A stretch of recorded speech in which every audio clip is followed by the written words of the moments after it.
बच्चों, मैं हूं नवीन और आपका स्वागत करता हूं आपके अपने YouTube चैनल में जिसका नाम है brilliant biology the brain scoop. तो बच्चों, आप लोग कैसे हो? आई होप सब लोग अच्छे होंगे और पढ़ाई कर रहे होंगे।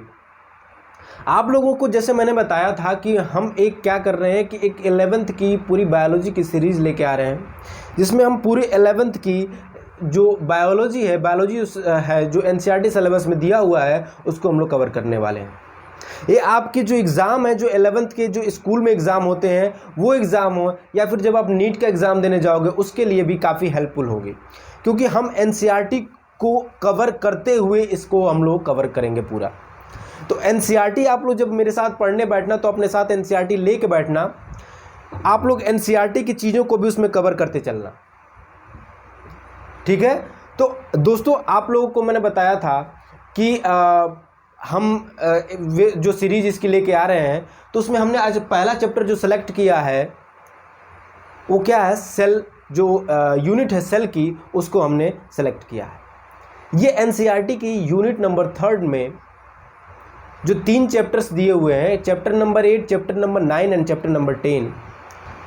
तो चैप्टर नंबर 8 में हमारा क्या था, सेल जो दिया हुआ, सेल जो चैप्टर दिया, सेल दिया हुआ है, cell the unit of life. दूसरा चैप्टर जो है वो क्या है, बायोमॉलिक्यूल्स है, यानी 9वां चैप्टर। और जो 10वां चैप्टर है वो क्या है, सेल साइकिल एंड डिवीजन। तो हम स्टार्ट किससे करने वाले हैं, cell the unit of life से। तो चलिए बिना देरी के शुरू करते हैं। और अगर आप इस चैनल पर नए हो तो इस चैनल को सब्सक्राइब कर देना और वीडियो शेयर जरूर कर देना, ठीक है। तो चलिए शुरू करते हैं। दोस्तों, जब हम सेल पढ़ना स्टार्ट करते हैं तो सबसे पहले दिमाग में क्या आता है कि सबसे पहले समझें कि सेल है क्या। सेल के बारे में तो जान लें कि सेल है क्या। तो सबसे पहले डिफिनीशन देखते हैं, सेल की डिफिनीशन क्या दी गई है, ठीक है। सेल को क्या बोला गया है, cell is the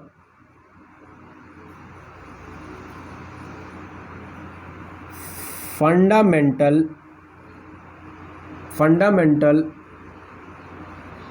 structural and functional unit of living organism। तो क्या बोला गया कि सेल जो है वो क्या है, fundamental structural and functional unit of the living organism. अब इसको थोड़ा समझ लेते हैं, ठीक है। क्या समझेंगे, समझने लायक क्या चीज़ है यहाँ पे। जो ये स्ट्रक्चरल एंड फंक्शनल बोला है, इसको कैसे हम समझेंगे, सेल कैसे स्ट्रक्चरल यूनिट है और कैसे फंक्शनल यूनिट है, उसको समझ लेते हैं। बेसिक चीज़ों को समझते चलना है। अब देखो, अब हम कंपेयर किससे करें, हमारी जो बॉडी है वो किससे बनी है, सेल से बनी है। तो इसी तरीके से हम कंपेयर किसको करें, इससे अगर हम एक घर बनाना स्टार्ट करते हैं, ठीक है। तो जब घर बनाना स्टार्ट करते हैं तो उसकी नींव रखते हैं हम लोग। तो नींव रखते हैं तो उसमें क्या रखते हैं हम लोग, ईंट को रखते हैं। और ईंट को जोड़ के ही हम क्या करते हैं, पूरा घर बना लेते हैं। उसी तरीके से हमारी बॉडी जो है, सारे लिविंग ऑर्गेनिज्म की जो बॉडी है वो किससे बनी हुई है, किससे बनी हुई है, सेल से बनी हुई है। यानी कि वो क्या है ना, जैसे कि ईंट जो है एक घर का जो बिल्डिंग ब्लॉक्स होती हैं, उसी तरीके से सेल्स जो होती हैं हमारे बॉडी के बिल्डिंग ब्लॉक्स होते हैं। यानी कि कई सेल्स जो होती हैं वो मिल के ही क्या करती हैं, पूरे बॉडी का निर्माण करती हैं, ठीक है। पूरे बॉडी के जो स्ट्रक्चर बनाने का काम किससे होता है, सेल से ही होता है। यानी सेल, कई सारे सेल मिलके पूरी बॉडी बना देती हैं।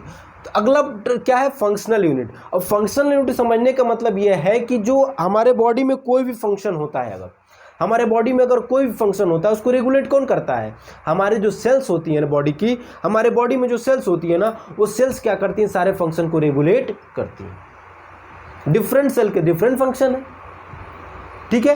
तो डिफरेंट सेल के डिफरेंट फंक्शन है। इसी तरीके से जो हमारी सेल्स होती हैं वो क्या करती हैं, जैसे न्यूरॉन सेल का काम क्या है, नर्व सेल का क्या काम क्या है, कुछ सिग्नल का ट्रांसमिशन करना, है ना। तो उसी तरीके से क्या होती है, सारे सेल्स की होती है कुछ ना कुछ वर्क होती हैं। तो जो भी फंक्शन होता है, रेगुलेट होता है हमारे बॉडी में, कौन करता है, सेल्स करती हैं। आ गया समझ में। चलिए अब देखो हुआ क्या कि NCERT ये कहती है कि जो अगर आप जो भी लिविंग ऑर्गेनिज्म है वो क्या कहते हैं, अगर लिविंग ऑर्गेनिज्म तभी उसको बोला जाएगा जब उसमें क्या है, सेल प्रेजेंट है। अगर वो सेलुलर है तो वो लिविंग ऑर्गेनिज्म है, अगर सेलुलर नहीं है, नॉन सेलुलर है, तो वो लिविंग ऑर्गेनिज्म नहीं है। ठीक है, उसी को हमने यहाँ पे क्या करना, समझाने की कोशिश की है आपको कि अगर सेलुलर है तो वो लिविंग ऑर्गेनिज्म होगा, अगर नॉन सेलुलर होगा तो उसको एनसीईआरटी एक टर्म देती है इनएनिमेट थिंग्स। क्या बोलती है? इनएनिमेट थिंग्स बोलती है, जिसका मतलब हो गया नॉन लिविंग थिंग्स। ठीक है, क्या हो गया? Non living things. ठीक है, जो अगर सेलुलर है तो लिविंग ऑर्गेनिज्म, और लिविंग ऑर्गेनिज्म होते हैं वो दो तरीके के हो सकते हैं, या तो यूनिसेलुलर हो सकते हैं या तो मल्टी सेलुलर हो सकते हैं।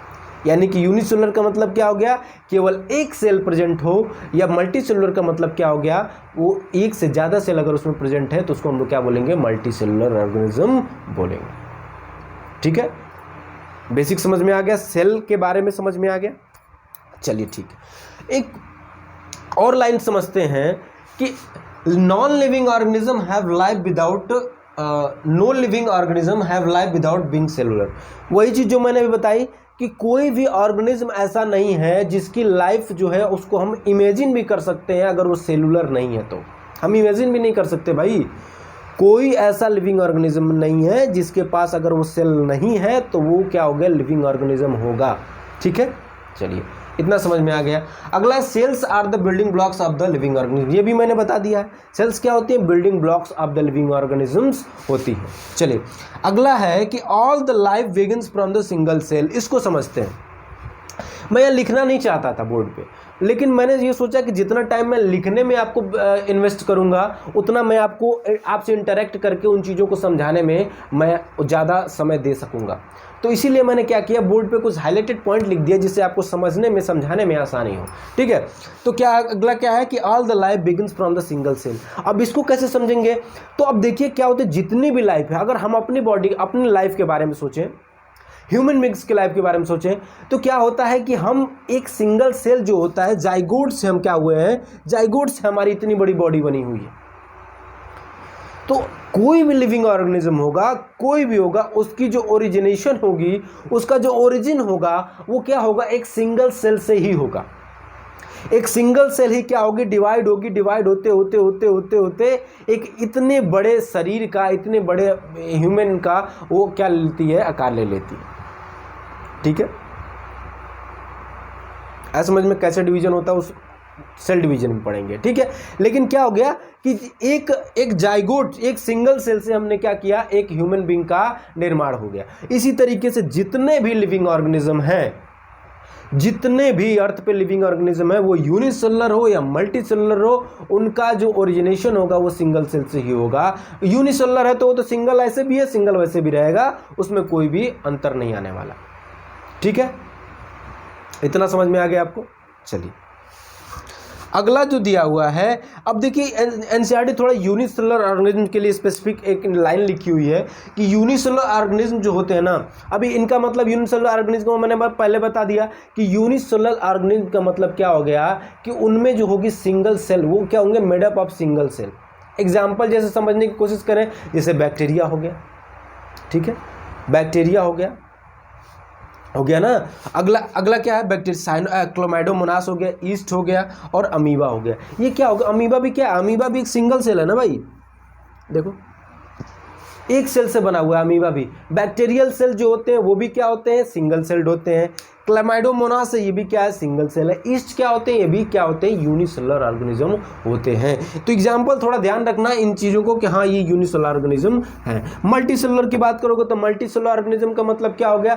मल्टी सेलुलर ऑर्गेनिज्म का मतलब हो गया कि जो मोर देन वन सेल, यानी कि उनमें मल्टीपल सेल्स पाई जाती है, made up of the multiple cells. जैसे कि एग्जांपल हम ह्यूमंस हो गए भाई, जितने भी अपर एनिमल्स हो गए, प्लांट्स हो गए, वो क्या हो गए? सब क्या हो गए? मल्टी सेलुलर ऑर्गेनिज्म हो गए। फंजाई हो गया, क्या हो गया? मल्टी सेलुलर ऑर्गेनिज्म हो गया। ठीक है, अब यूनिसेलुलर बारे में क्या लिखती है एनसीईआरटी कि ये क्या होते हैं? Unicellular organism have the independent existence. इसका मतलब क्या है भाई? अब तुम एनसीईआरटी को देखना, एनसीईआरटी पढ़ोगे तो उसमें लिखा है कि unicellular organism have independent existence. इसका मतलब ये है कि जो यूनिसेलुलर ऑर्गेनिजम्स होते हैं वो क्या होते हैं? इंडिपेंडेंटली क्या एग्जिस्ट कर सकते हैं। अब अमीबा भी तो यूनिसेलुलर है ना, एग्जिस्ट तो कर रहा है, बैक्टीरिया यूनिसेलुलर है, एग्जिस्ट कर रहा है, तो वही चीज कर रहा है कि उनको ये ऐसा नहीं कि वो इंडिपेंडेंटली एग्जिस्ट नहीं कर सकते, वो इंडिपेंडेंटली एग्जिस्ट कर सकते हैं। ये एनसीईआरटी लिखती है। दूसरी लिखती है कि performing the essential function of life, और वो अपने लाइफ के जो भी एसेंशियल फंक्शन होते हैं ना उनको रेगुलेट भी करती है। अब अमीबा का जो उसके फंक्शन जो है वो कौन रेगुलेट करेगा? अमीबा करेगा, कोई दूसरा तो आएगा नहीं। बैक्टीरियल का जो उसका फंक्शन है, जो एसेंशियल फंक्शन है लाइफ का, वो बैक्टीरियल सेल करेगी, कोई ऐसा नहीं कि कोई दूसरा आके उसको सपोर्ट करेगा। ठीक है, समझ रहे हो आप? अब जैसे आप एग्जांपल ले सकते हो, वायरस का एग्जांपल ले सकते हो। अब वायरस को क्या हम यूनिसेलुलर ऑर्गेनिज्म बोल सकते हैं? क्या वो उसको हम लिविंग ऑर्गेनिज्म बोल सकते हैं डायरेक्टली? अगर वो हमारे एटमॉस्फेयर में प्रेजेंट है तो क्या हम उसको लिविंग ऑर्गेनिज्म बोल सकते हैं? नहीं बोल सकते। क्यों? क्योंकि वो इंडिपेंडेंटली एग्जिस्ट नहीं कर पाता है, वो अपने बॉडी के जो फंक्शन है एसेंशियली उनको रेगुलेट नहीं कर पाता है अकेले। क्यों नहीं कर पाता है? उसको एक होस्ट की जरूरत पड़ती है। कोई भी वायरस हो, आप अभी रिसेंटली कोरोना वायरस को ले लो या जो भी वायरस को ले लो, वो जब तक हमारे बॉडी में एंटर नहीं करेगी तब तक उसका कोई भी जो होगा खतरा नहीं है। हमारे बॉडी में एंटर करेगी तब हमें हार्म करेगी, हमारे बॉडी में एंटर नहीं करेगी हमें कोई हार्म नहीं करेगी। क्या हार्म करेगी? हमें हमारे बॉडी के अंदर जाएगी, होस्ट ऑर्गेनिज्म के अंदर जब तक वो नहीं जाएगी वायरस का कोई भी इफेक्ट नहीं पड़ेगा। अगर वो हमारे बॉडी से बाहर है तो वो नॉन लिविंग है, अगर हमारे वही बॉडी के अंदर आ जाती है तो वही क्या हो जाती है? लिविंग हो जाती है। इसीलिए वायरस को हम लोग कनेक्टिंग लिंक बोल देते हैं। किसके बीच में? लिविंग और नॉन लिविंग के बीच में। ठीक है, चलिए इतना हमने समझ लिया। अब देखो क्या है कि एक और लाइन एनसीईआरटी लिख देती है। क्या लिखती है कि एनीथिंग, वही चीज़ है, ये इंट्रोडक्शन पार्ट है, आप लोग थोड़ा एनसीईआरटी को लेके समझ के चलना है, क्योंकि हमारी बेसिक जो है वो क्या एनसीईआरटी है। हम इसको पूरा डिटेल में समझाएंगे। देखो यूनिसेलुलर का एसेलुलर भी कहते हैं, ये भी ध्यान रखना। ठीक है, anything less than a complete structure of a cell does not ensure independent living. अगर कोई भी ऐसा ऑर्गेनिज्म है जो एक सेल से भी लेस अपने उसका मतलब एक सेल भी नहीं है, उसके अंदर एक सेल भी नहीं है, तो वो अपने आप को सेल मतलब लिविंग ऑर्गेनिज्म कहने का दावा नहीं कर सकती, वो लिविंग ऑर्गेनिज्म नहीं हो सकती। यही एग्जांपल मैंने वायरस का दिया हुआ है। समझने के लिए एक वायरस का एग्जांपल मैंने इसका दिया हुआ है। ये इसका इंट्रोडक्शन पार्ट था कि ये सेल क्या है, सेल किस फॉर्म में एग्जिस्ट कर सकती है। सेल हमने बताया कि लिविंग अगर है तो वो यूनिसेलुलर या मल्टीसेलुलर, उनके सेल के नंबर के आधार पे ये क्लासिफिकेशन है कि यूनिसेलुलर है कि मल्टीसेलुलर। आगे और भी बताएंगे उनके नेचर के हिसाब से, प्रोकैरियोटिक यूकैरियोटिक सब समझेंगे, लेकिन सीक्वेंस से चलना है। ठीक है, तो इसको आप लोग क्या करोगे, एक बार नोट डाउन कर लोगे, फिर मैं आगे समझाने की कोशिश करता हूँ। चलिए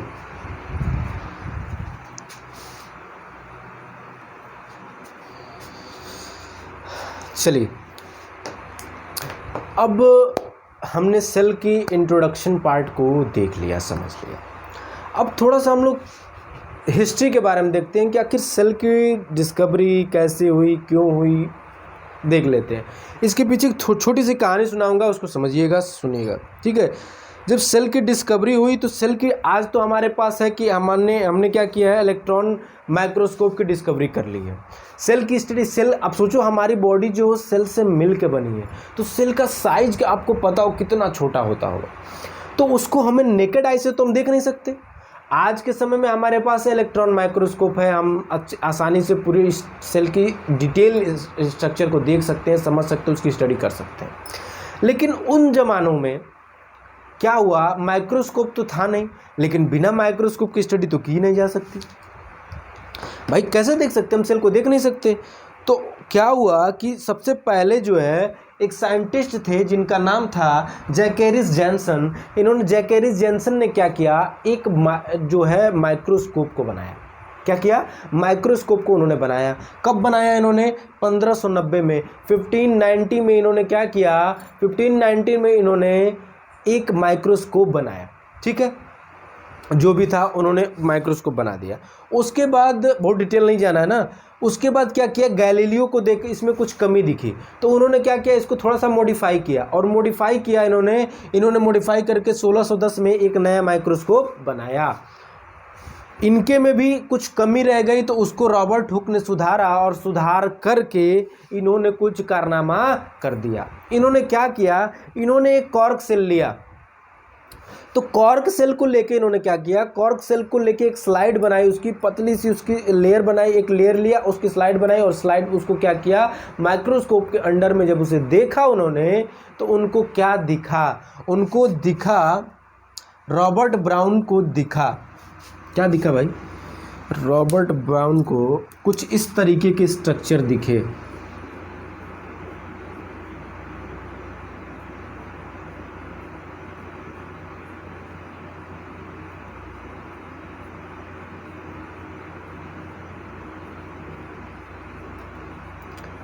आपने मधुमक्खी का छत्ता देखा होगा ना, तो मधुमक्खी का छत्ता जो होता है ना इसी तरीके का होता है, तो उनको इसी तरीके के स्ट्रक्चर कंपार्टमेंट्स दिखे, जिसको उन्होंने क्या बोला कि कुछ हॉलो कंपार्टमेंट्स इसमें हैं, कुछ हॉलो कंपार्टमेंट्स हैं जिनको उन्होंने सेलुले नाम दिया। क्या नाम दिया, सेलुले नाम दिया, जिसको क्या बोला गया, सेल बोला गया।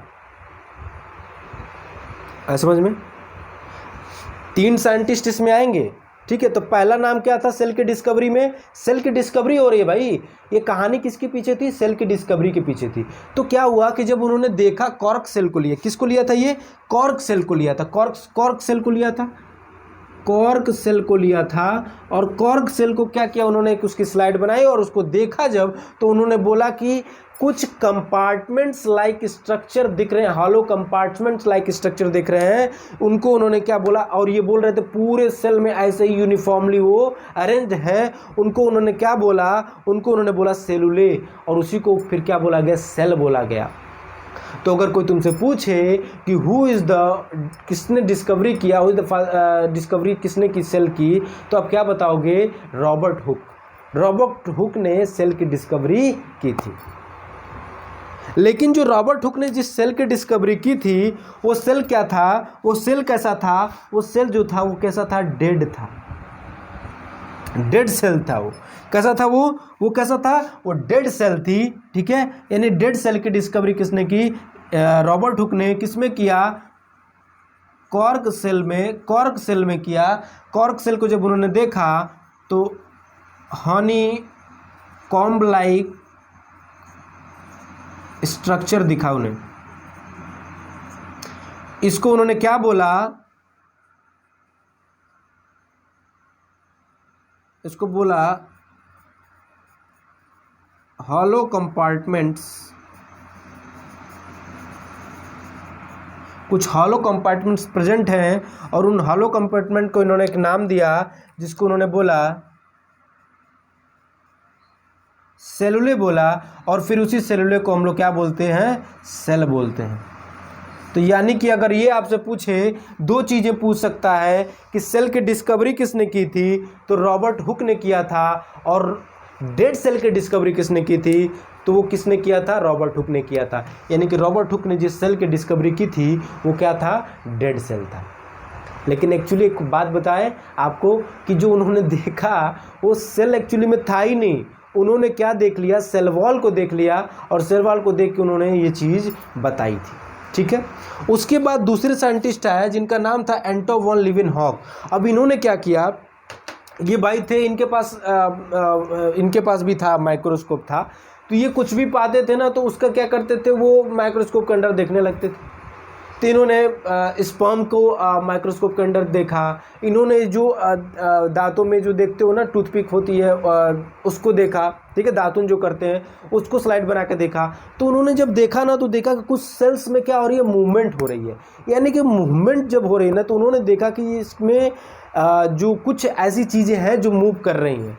तो इसलिए क्या बोला गया कि रॉबर्ट हुक ने तो डेड सेल की डिस्कवरी की थी, लेकिन एंटो वॉन लीवेनहॉक जो है वो किस सेल की डिस्कवरी किया था, इन्होंने लिविंग सेल की डिस्कवरी की थी, लाइव सेल की डिस्कवरी किया था। 2 साइंटिस्ट हो गए।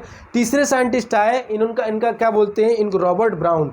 रॉबर्ट ब्राउन ने क्या किया, रॉबर्ट ब्राउन ने क्या किया कि ये ऑर्चिड के रूट में, ऑर्चिड रूट के सेल में, ऑर्चिड रूट था उसका सेल लिया, और उस सेल के अंदर इन्होंने जब स्टडी किया, और स्टडी करके इन्होंने क्या बोला, इन्होंने किसकी डिस्कवरी की थी, न्यूक्लियस की डिस्कवरी की थी।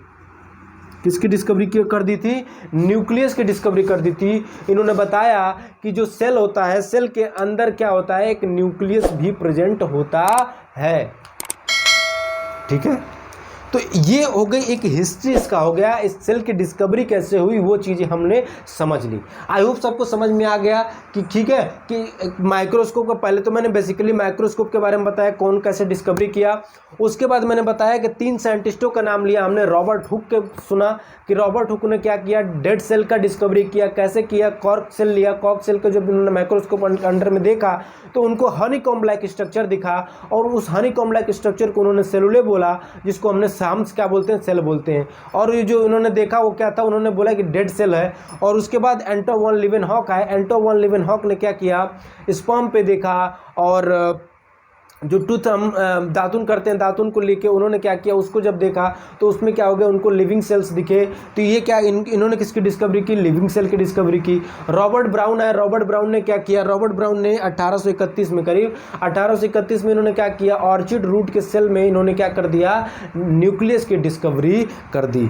ठीक है, तो ये 3 साइंटिस्ट थे जिनको हिस्ट्री में हमें पढ़ना था एनसीईआरटी के पैटर्न पे। ठीक है, तो इन तीनों साइंटिस्ट के बारे में आप नाम ध्यान रखेंगे। अगर कहीं क्वेश्चन पूछ देता है कि डेड सेल की डिस्कवरी किसने की थी, तो रॉबर्ट हुक ने। लिविंग सेल की किसने की थी, तो एंटो वन लीवेनहॉक ने। न्यूक्लियस की किसने की थी, तो रॉबर्ट ब्राउन ने। ठीक है, चलिए इसको नोट डाउन करिए, फिर आगे देखते हैं।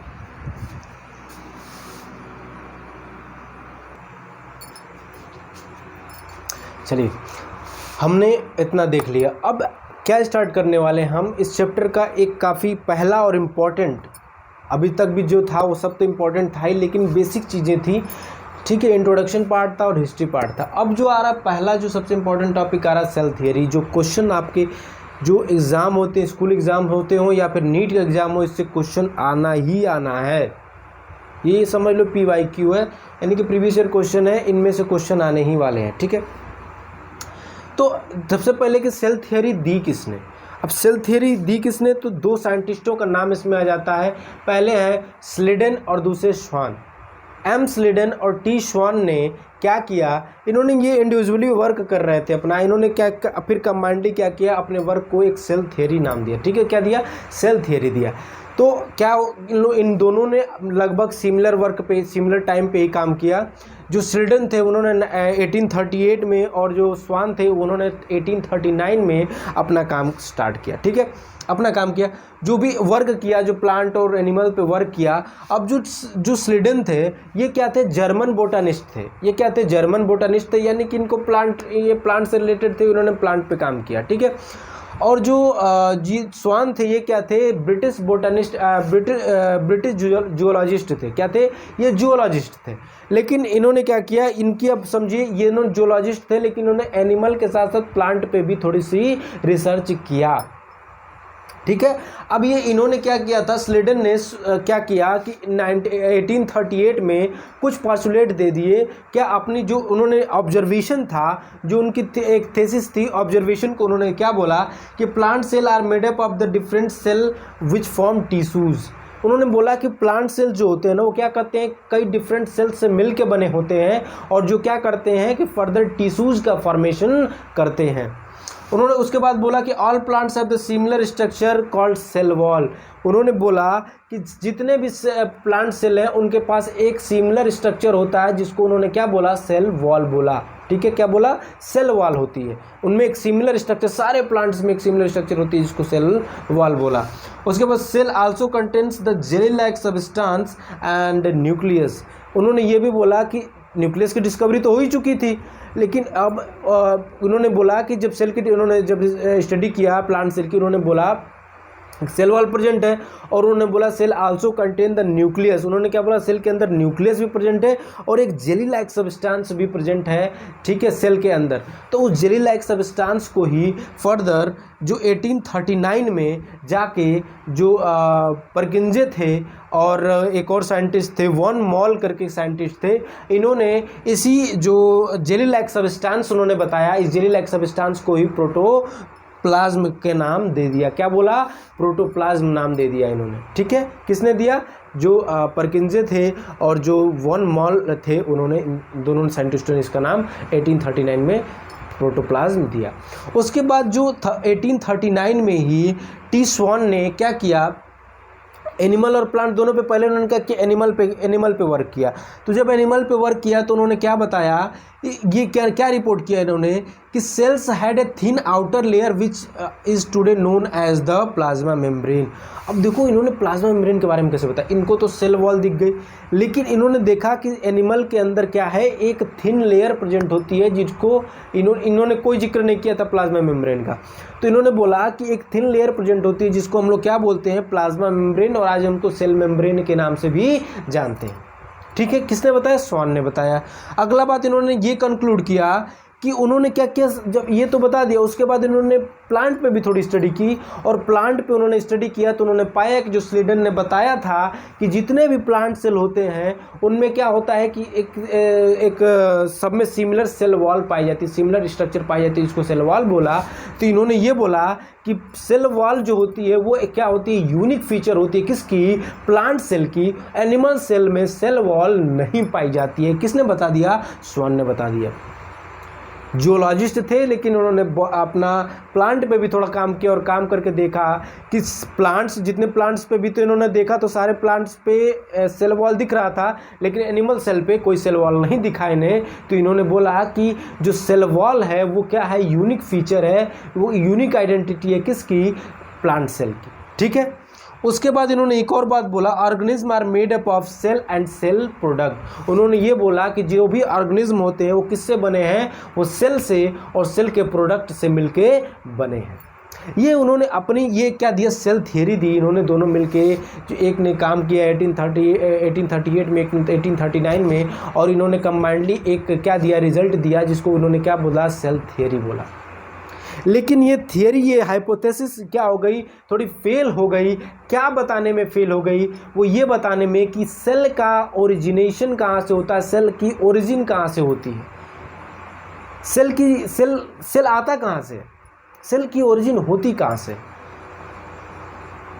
तो इस चीज़ को हम समझेंगे कि सेल की ओरिजिन को किसने बताया, कि सेल की ओरिजिन कहाँ से होती है, इस सेल थियरी में क्या कमी रह गई जो इन्होंने ये फेल हो गई बताने में, इसको हम समझेंगे अगले पार्ट में। समझिए, इसको आप नोट डाउन कर लो।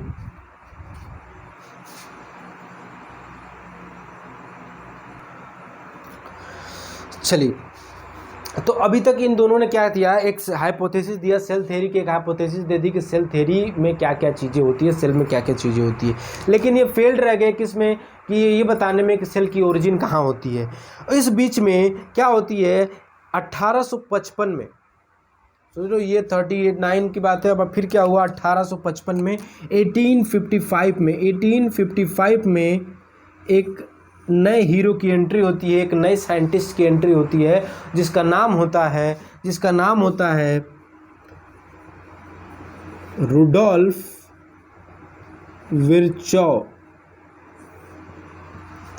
विर्चो नाम का एक साइंटिस्ट है।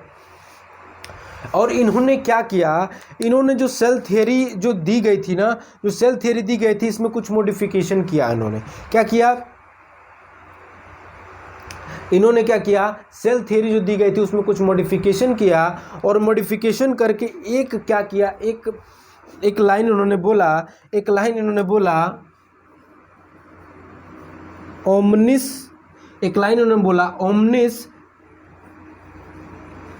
सेलुले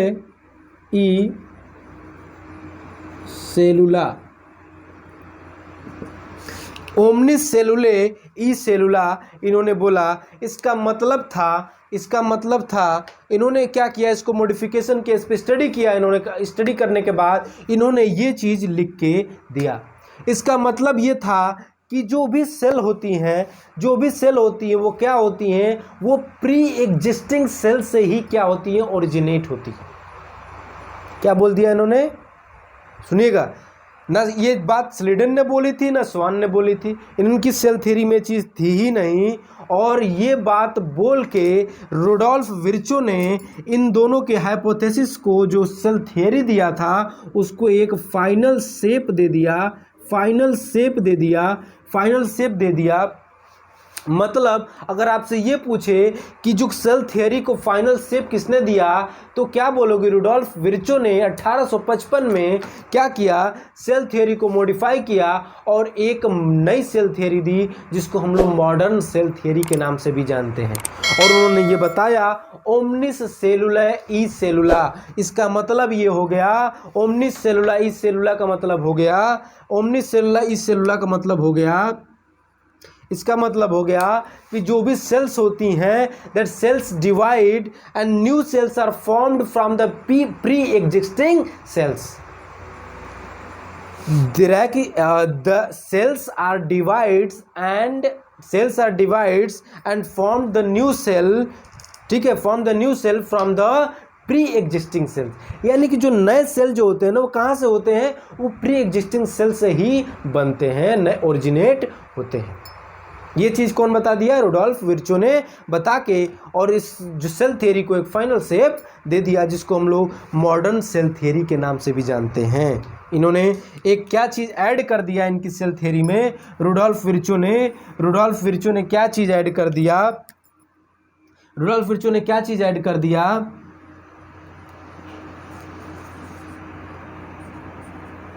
new cells are originate from the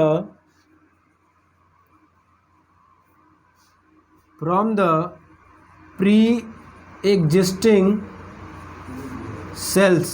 pre existing cell से ही क्या होता है? ओरिजिनेट होता है। उसके बाद इन्होंने वही चीज़ फिर एक लाइन और लिखा अपनी सेल थ्योरी में। इन्होंने ये चीज़ ऐड कर दिया, और एक चीज़ ऐड ये कर दिया कि जो एक्टिविटीज़ होती है ना ऑर्गेनिज्म की, एक्टिविटीज़ जो होती हैं, जो भी ऑर्गेनिज्म होता है उसकी एक्टिविटीज़ जो होती है ना, वो सम टोटल जो होती है उसका आउटकम होता है। जो भी इंटरेक्शन जो होता है ना, कॉन्स्टिट्यूएंट सेल का जो इंटरेक्शन होता है, उनके सम टोटल जो होता है वही क्या होता है? उनकी एक्टिविटीज़ शो करती है। जो भी सेल परफॉर्म करती है वो क्या होती है? सारे सेल्स का जो भी फंक्शन होता है उसका आउटकम। अब जैसे समझिए कि हम क्या कर रहे हैं, हम इस पे लिख रहे हैं, या हम बोल रहे हैं, या कुछ भी हम अभी एक्टिविटी जो भी कर रहे हैं हम। अब इसमें ऐसा नहीं है कि केवल एक सेल का ही इसमें योगदान है। इसमें क्या है? कई सारी सेल्स का सम टोटल है। इसमें हमारे न्यूरॉन्स भी लगे हुए हैं, इसमें हमारे हाथ के सेल्स भी लगे हुए हैं। तो ये एक्टिविटी जो हो रही है वो क्या हो रही है? सम टोटल है।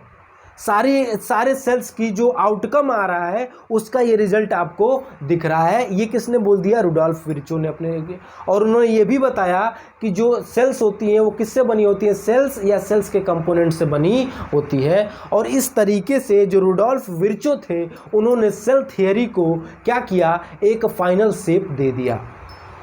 तो आज हमने आपको देखा, अभी तक चीज़ें समझ में सारी आ गई होंगी। हमने क्या देखा? हमने एक इंट्रोडक्शन पार्ट देखा सेल के बारे में, सेल को समझा। उसके बाद हमने उसकी हिस्ट्री देखी, डिस्कवरी को समझा, और उसके बाद हमने क्या किया? सेल थियरी को समझा। अभी जो मैंने जितना आपको बताया उसके बाद जाके आप सेल थियरी तक के पार्ट के एनसीईआरटी को पढ़ना। अगर एक एक लाइन समझ में ना आए तो फिर हमसे आके कहना। सारी चीज़ें समझ में आएंगी। जितनी चीज़ें मैंने बता दी, एनसीईआरटी खोल के बैठा करो जब मैं पढ़ाऊँ, और एनसीईआरटी को चीज़ों को समझते हुए चलना है। ठीक है, एनसीईआरटी को छोड़कर नहीं चलना है, उससे थोड़ा बहुत आगे मतलब कि थोड़ा अधिक लेके चलना है, लेकिन एनसीईआरटी को साथ लेके चलना है, एनसीईआरटी को छोड़कर नहीं चलना है। आज के लिए अब इतना ही रहेगा। ठीक है दोस्तों, अगला जो लेक्चर होगा उसमें हम क्या देखेंगे? नेक्स्ट उसमें जो ओवरव्यू है और जो प्रोकैरियोटिक सेल्स हैं, यूकैरियोटिक सेल्स हैं, उनको समझेंगे नेक्स्ट लेक्चर में। तो अगर आप लोग को आज का ये वीडियो पसंद आया, आज का ये पहला लेक्चर था सेल का, अगर आप लोग को पसंद आया तो ये जो वीडियो है आप अपने दोस्तों तक शेयर कीजिएगा और उन्हें बताइएगा कि नया सेशन सीरीज स्टार्ट हो गया है क्लास 11th के लिए। जो पसंद आया हो तो उन सारे दोस्तों को तो शेयर ज़रूर कर दीजिएगा, इस चैनल को सब्सक्राइब कर देना। ठीक है, थैंक यू फॉर वॉचिंग।